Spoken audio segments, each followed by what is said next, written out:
Man, if I had to sum this one up in a word, wow. Wow. Uh, I don't know the whole backstory. I don't know why this 7,580 pound Wildwood 272 RLS travel trailer is here with us today for sale at Advantage One RV. I only know that whoever takes it home, you're one lucky duck.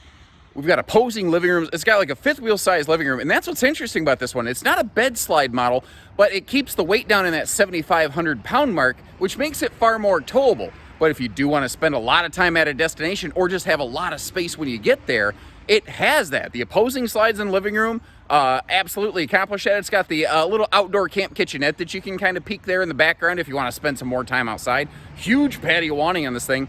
And an extended bedroom, not a bed slide, just a little bit longer bedroom that has an extra dresser and closet in there to give you that kind of space and comfort and storage, and maybe like a private little sanctuary on a day like you got to pull the shades down, you got a migraine, the sun is just stabbing you in the eyeballs. I could see this one working for so many people, and it is packed full of like every appliance. Every single cabinet in this thing is packed totally full. It's like the folks just looked at it and went, we're done. The hitching, all kinds of stuff included with this thing.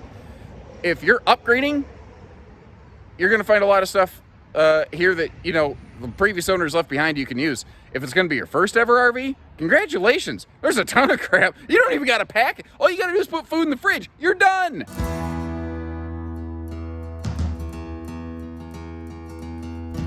I don't necessarily know the origin of the phrase clean as a whistle, but wherever that phrase comes from, this one qualifies. Anything that I can see on this, it actually looks like it was used with frequency, but they just really kept a very clean house. You've got the opposing living room sides, and that vaulted ceiling with all the windows really opens it right up in here, makes it feel nice and warm and welcoming. You've got that direct facing, I call it no neck wrecker entertainment center. Like if you're at the theater seat position right here, that's kind of your view right there. So you're never really cranking your head around.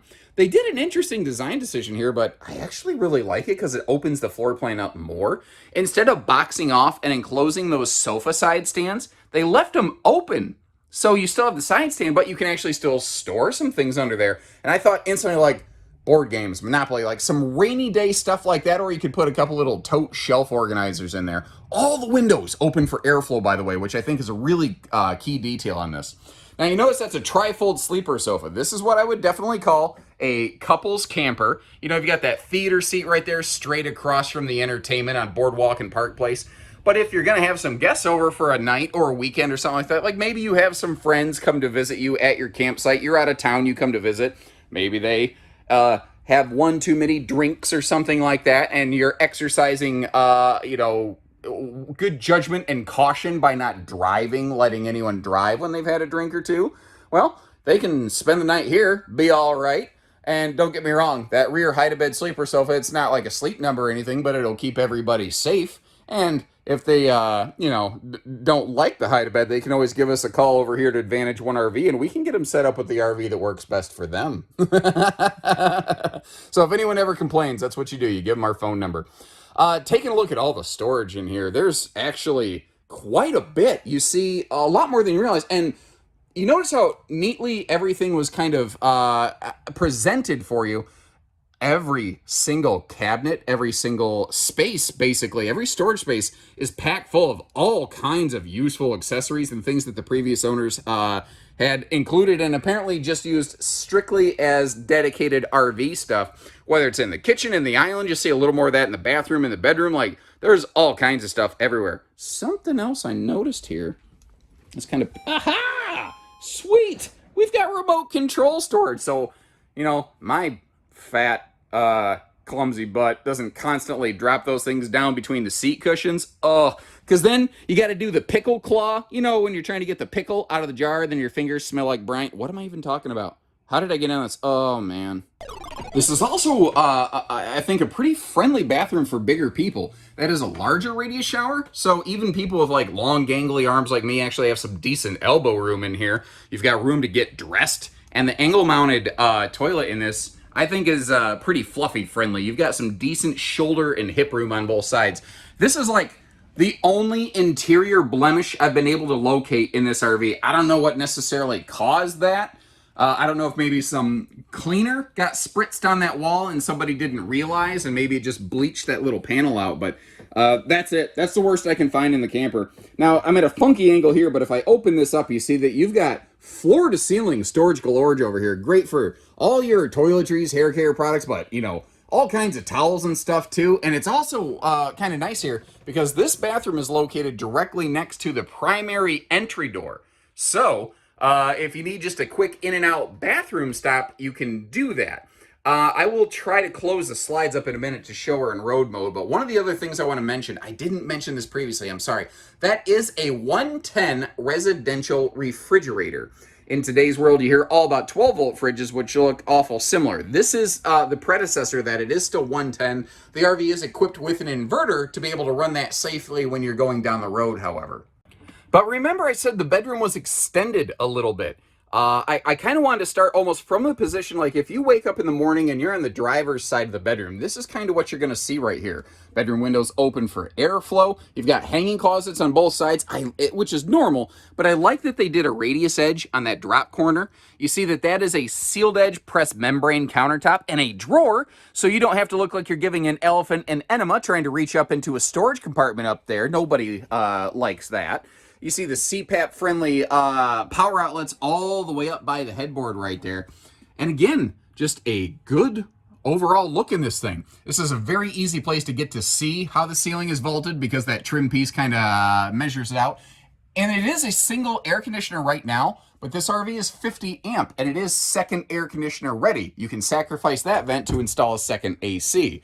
But it's over here. When I said the bedroom was extended, so far you haven't seen anything too unusual or uncommon. Straight across from the bed, you have a nice entertainment center here, but you also have like this extra closet space and some dresser space down below. That again, if you're going to spend an extended period of time in the RV, it's that extra storage right there that I think will really, it just takes that everyday convenience comfort factor over the top just enough to get you there. I think it's a great, what do I want to say? Like extended stay RV. I could see some people potentially full-timing in here, but I think if you're going to spend, like an extended camping vacation in something like this, more than just a couple days, that's where you're going to appreciate that extra storage there.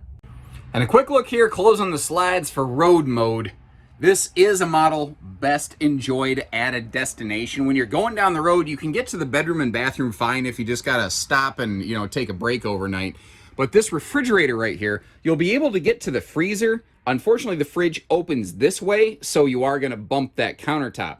Now, I'm not super familiar with this Whirlpool fridge. This might be an adjustable hinge. You might be able to flip the hinge that side. Don't quote me on that. I know it's possible with many refrigerators. And that actually would then allow you to get to the fridge in transit, which I think would be a really cool bonus feature on this one. I've been all around the outside of the RV 2 or 3 times now. I can't find even a nick on this thing. Here's the pickiest thing I can say about the exterior.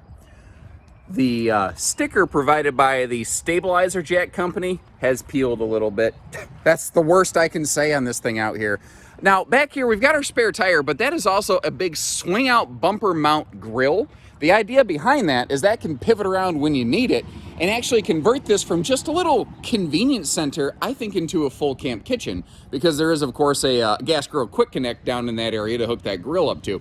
A larger outside fridge plus the inside fridge gives us rough equivalence cold storage to like a small fifth wheel. And over here where the sink area is located, it's a real sink. You see how it actually has a drain. It's not a dog dish. And this is all lowered and inset into a galvanized rolled steel countertop where, God forbid, if you splash a little water around, it's really not going to hurt anything all that bad because it's just metal. You just wipe it up and then you're going to be done with it. But having a good functional low riding camp kitchen like that mounted in a slide out is very, very hard. That was a really good design decision, something accomplished very nicely by Wildwood when they made this. Right next to that, you've got your outdoor entertainment where you've got your TV hookups right there. And as I back up a little bit further, this thing has a huge power awning. Now, awnings go roughly about 10 foot out. So you notice that there's a big kitchen super slide under that right there. there's a couple advantages to this. I know some people say, well, I don't like giving up my awning space. So there's maybe 18 inches deep of it utilized there out of 10 feet. There's plenty of functional awning space still left for you. That is basically also providing essentially a built-in, you could say free-ish, slide-out awning topper that will help shield the top of the slide to help manage heating in the RV in the same way that you sit under the awning to stay a little cooler. You know, when on a hot sunny day, you can do the same thing for your slide out. Just like the inside, the entire front passer on this, it's just packed full of everything. And looking at all the stuff in here, it certainly looks like they did use the RV with frequency. I got a suspicion when I've seen things like this, usually it's a case of like, we traveled around and then we found an area in like, I don't know, Florida or something like that, that we really, really liked, like, and we bought a condo or something like that. Usually this is a case where somebody found a destination that they loved with their RV and just decided they didn't need the RV itself anymore, but they had dedicated RV stuff packed into it. I've seen cases like this more than once. I'm not guaranteeing that's the case. It feels like it might be though. I got a feeling they maybe did some overnight parking while traveling somewhere because they added a second battery and then they wired in a Perco battery selector and disconnect switch. Those you actually see used very often in the marine industry. They're very high grade. It's cool too because it lets you not just shut the batteries on or off, you can actually select battery A or B or both or turn them off. And since this RV has that residential refrigerator, you see that 1,000-watt inverter over there, I bet that's why they added that extra battery, just to make sure that they could stay overnight, like doing the Cracker Barrel Walmart parking lot test overnight sometime without their fridge dying on them. Because resi fridges cool very quickly. They're great like that, but they are battery hogs if plugged into an inverter. Outside utility shower, we have a black tank flush. That's our water fill, city water connection, all that right above our stinky, slinky hookup station. And you know what? It don't always have to be pretty. It just has to work. I've done the exact same thing on campers before. I just took some old wire mesh, screwed it, or used the screws for the furnace intake and exhaust to hold it in place, and there you go. Now you've got a built-in critter keeper outer, which, technical term, mind you. And in case you're curious, enclosed and forced air heated underbelly, these are great extended season campers. And one last quick note for you here while we're outside. Well, two, I suppose, because I just thought of something else. The windows are tinted to help keep the screaming sunshine out. And if it is really, really hot, pull the window shades on the inside. It'll really keep the sun out there. The other thing is, it's a decently long trailer. I'm shooting from memory. I think it's about 33 or 34 feet tip to tail. Well, that's pretty long considering the weight. So that spread axle stability system right there really helps the RV tow and feel like it's a little bit shorter to give you a smoother towing and ride experience. That's not a replacement for a proper hitching system, but if you noticed in the pass-through, you're already getting the hitch with it. And just for full transparency, to properly set all the expectations, there is a hitch included with this.